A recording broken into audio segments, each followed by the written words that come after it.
नमस्कार. मी डॉक्टर आनंदराव इरामण सूर्यवंशी. मी मुळात अंमळ तालुक्यातील आर्डी या गावचा रहिवासी आहे. माझी मूळ भाषा ही अहिराणी आहे. लोकसाहित्याचा खजिना हा खेडेगावामध्येच असतो. अहिराणी ही माझ्या गावची भाषा आहे आणि अहमदनगर, नाशिक, जळगाव, धुळे आणि नंदुरबार या 5-6 जिल्ह्यांमध्ये अहिराणी ही भाषा बोलली जाते. इतरत्र सुद्धा फॉरेनमध्ये गेलेले लोक सुद्धा साधारणपणे 1.5 ते 2 करोड लोक अहिराणी भाषा बोलतात.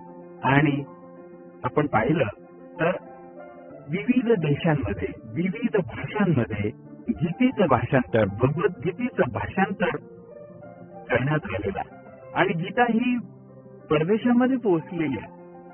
विशेष असं आहे की मराठीमध्ये आणि हिंदीमधून सुद्धा गीता लिहिलेली आहे, परंतु अहिराणीमध्ये गीतेचं भाषांतर झालेलं नाही.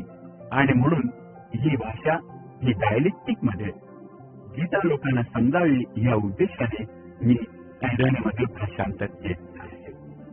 काही श्लोक जे आहेत त्या श्लोकाचं भाषांतर हे अहिराणी मध्ये मी जे केलेलं आहे ते अशा पद्धतीने 2 श्लोक मी प्रातिनिधिक स्वरूपामध्ये म्हणतो आहे.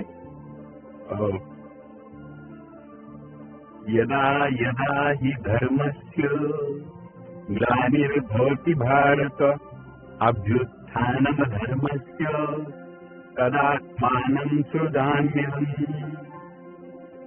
हे भारत, भरता जवळ जवळ धर्मना ऱ्हास वर, अधर्मनी वाढ होत, तवय तवय मी प्रगट होत. म्हणजेच आकारलेत आणि लोकांना समोर मी प्रगट होत. पुढे श्रीकृष्ण भगवान म्हणतात, परित्राणाय साधूनां विनाशाय च दुष्कृतां धर्म संस्थापनार्थाय संभवामी युगे युगे. सज्जन लोकांना उद्धार कराना करता, पाप कर्म करणाऱ्यांना नाश कराना करता आणि धर्मनी उत्तम प्रकारमा स्थापना कराना करता मी प्रत्येक युगमा प्रगट होत. हे अर्जुन, तू हे ध्यानमा ले. तेव्हा हे 2 श्लोक आपल्या प्रातिनिधिक स्वरूपामध्ये मी खास विशेषतः दैनिक ठाणे जीवनदीप वार्ता या कार्यालयामध्ये या जीवनदीप वार्तासाठी माझं प्रातिनिधिक स्वरूपामध्ये 2 श्लोक मी उद्धृत केलेले आहेत. स्वीकार व्हावा. मला या ठिकाणी कार्यालयात बोलवण्यात आलं. जीवनदीप वार्ताचे मी आभार मानतो. धन्यवाद. जय हिंद.